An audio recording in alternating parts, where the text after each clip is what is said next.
আসসালামু আলাইকুম। ভিডিও সকলকে স্বাগতম। সবাই কেমন আছেন? আশা করি ভালো আছেন। ফুটবল প্রেমীদের জন্য অত্যন্ত সুখবর সুখবর সুখবর। কিউবা মিশেল, যিনি বাংলাদেশের অংশীভূত খেলোয়াড়, ইংল্যান্ডের খেলা সান্দারল্যান্ডের হয়ে অনুর্ধ 21 দলে খেলেছেন এবং বর্তমানে খেলছেন। কিন্তু খুশির খবর, তিনি কিন্তু অলরেডি বাংলাদেশে চলে এসেছেন।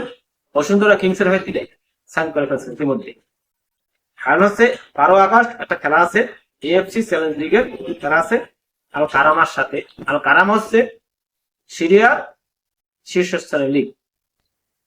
এইটা মাথা রেখে তারা বেরিয়েছে দলে কিউবা মিশেলকে, এবং সেটা অস্থায়ী না স্থায়ী ভিত্তিতে তাকে চাষা সৃষ্টি করেছেন। এখন প্রশ্ন হলো, ইংল্যান্ডে তার উজ্জ্বল কেরিয়ার রেখে তিনি বাংলাদেশ বসুন্ধরা কিংসের সাথে চুক্তিবদ্ধ হয়েছেন, এটা নিয়ে মিশ্র প্রতিক্রিয়া দেখা দিচ্ছে।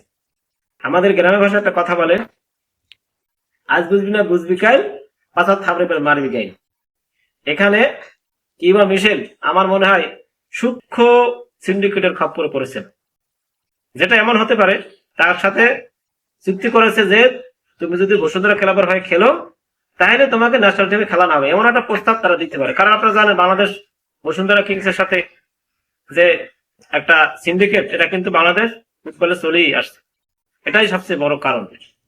এবং তারা কিন্তু আহমদুল ইসলাম এবং হামজা চৌধুরীকে এই প্রস্তাব দিয়েছিল, এবং এটা আসলে খুব একটা এই যে সিন্ডিকেট, এটা আসলে দূর করতেই হবে। তা নাহলে বাংলাদেশ ক্রিকেট যতই প্রবল সুন্দর আসুক, অতটা উন্নতি হবে না। আপনাদের কি মনে আছে, একটা খেলোয়াড় ছিল নাইজেরিয়ার একটা খেলোয়াড়, সেই নাইজেরিয়ার খেলোয়াড়টা ভালো খেলছে, কিন্তু তাকে 2 ম্যাচ খেলিয়ে তাকে কিন্তু আসলে আর সুযোগ দেওয়া হয়নি। সেই এলিটা কিংসের কথা বলছি।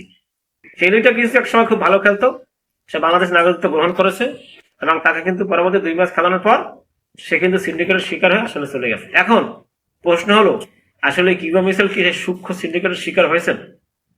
হতেই পারে, এটা বাংলাদেশ।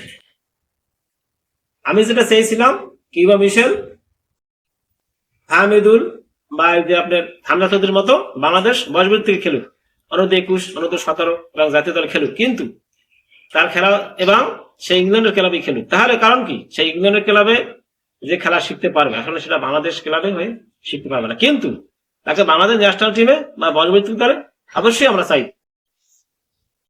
তো আসলে তার সিদ্ধান্তটাকে আসলে তার ক্ষেত্রে কতটা যৌক্তিক, এটা আসলে সময় বলে দেবে। তো ভালো থাকেন। আসসালামু আলাইকুম।